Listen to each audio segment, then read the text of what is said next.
ठाकरेंच्या पत्रावरती निवडणूक आयोगाला हे पत्र गेलेलं आहे की हे तुम्ही आम्हाला कधी दाखवलं नाही, हे नवीन काय युनिट आणलंय तुम्ही, हे लोकांनाही माहिती नाही, जनतेलाही माहिती नाही. आणि हे नव्याने तुम्ही आता हे त्या ईव्हीएम मशीनला लावणार आहात, हे काय मशीन आहे? म्हणजे हे दाखवावं, सांगावं इथपर्यंत पण गेलेले नाही आहेत निवडणूक आयोग. जे त्यांना हवंय ते करतायत, ते वाघमारे ह्याच्यावरती उत्तर द्यायला तयार नाही आहेत. अर्थात आत्ताच्या सरकारने हा वाघ कधीच मारून टाकलाय, त्याच्यामुळे त्यांच्याकडनं काही अपेक्षा नाही आहेत. परंतु ही कोणती प्रथा आणि ही कोणत्या गोष्टी या महाराष्ट्रामध्ये चालू आहेत आणि निवडणुकीच्या तोंडावरती रोजच्या रोज हे कायदे बदलत आहेत, हा काय प्रकार आहे? मला असं वाटतं की पत्रकार म्हणून तुम्ही देखील ह्या गोष्टींचे प्रश्न त्यांना विचारले पाहिजेत, जनतेने पण विचारले पाहिजेत की हा काय प्रकार सुरू आहे तो. आणि म्हणजे सरकारला जी गोष्ट हवी आहे ती गोष्ट करून देण्यासाठी म्हणून निवडणूक आयोग आहे का? त्यांना ज्या काही सुविधा हव्या आहेत आत्ता सरकारला, त्याच्यासाठी म्हणून आत्ता निवडणूक आयोग काम करतंय का? हा आमचा सगळ्यात महत्त्वाचा प्रश्न आहे.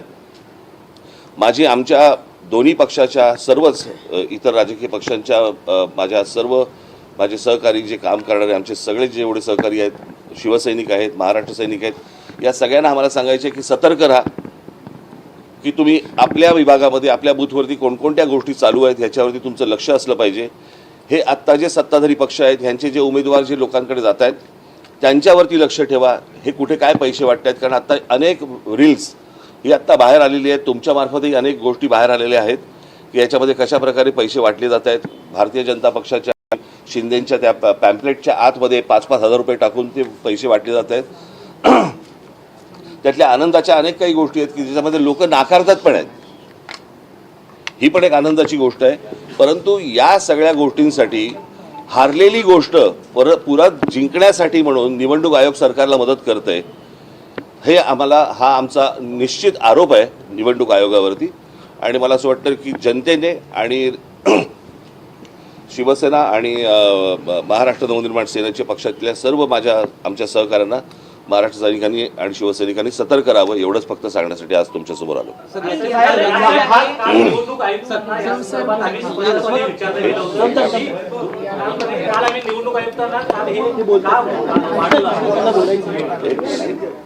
तुम्ही कॅमेरामन जर गप्प बसलात तर बरं होईल. सर, काल आम्ही निवडणूक आयुक्तांना हाच प्रश्न विचारला की तुम्ही 5 नंतर घरोघरी का प्रचाराला वगैरे देत आहात. वारंवार विचारला गेल्यानंतर त्यांनी कुठल्याही प्रकारचं उत्तर देणं टाळलं होतं. परंतु शेवटी त्यांनी सांगितलं की हा जुनाच नियम आहे आणि आम्ही आता तो नाही. पण या निवडणुकीला का? ही गोष्ट विधानसभेला का नाही? ही गोष्ट लोकसभेला का नाही आली? या निवडणुकीला असं काय वाटलं की तो जुना नियम परत बाहेर काढावा? ईव्हीएम पण जुनी आहेत आणि हे जे काय नवीन मशीन आणतायत त्याच्यावरती त्यांचं असं म्हणणं आहे की ती ईव्हीएमची मशीन जुनी झाली आहेत म्हणून आम्ही त्याला एक युनिट लावतोय. इमर्जन्सी वापरले. इमर्जन्सी जी काय मशीन्स आहेत ती आम्हाला कोणाला माहिती पण नाहीये, तुम्हालाही माहिती नाहीये, लोकांनाही माहिती नाहीये हे काय आहेत ती मशीन्स.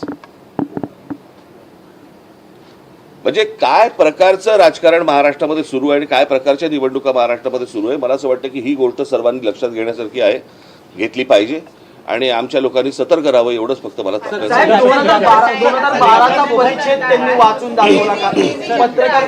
मला असं वाटतं ह्याचं उत्तर दिलं मी, याच प्रश्नाचं उत्तर दिलं नाही मी आता.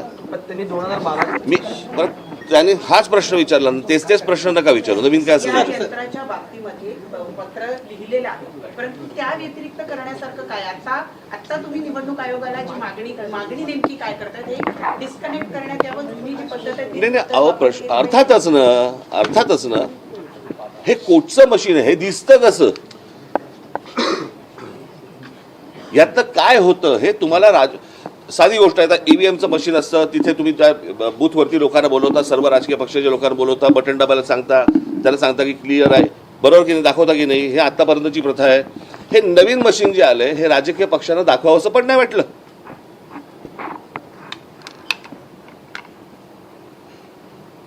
ह्याच्यामधनं गडबड होणार नाही परत मतदानामध्ये, ह्याची गॅरंटी कोणी घ्यायची? इतकी बेबंदशाही चालू आहे. आम्हाला आज असं वाटलं म्हणून आम्ही आज असं केलं. ही कुठची लोकशाही चालू आहे? ही कोणत्या निवडणुका सुरू आहेत?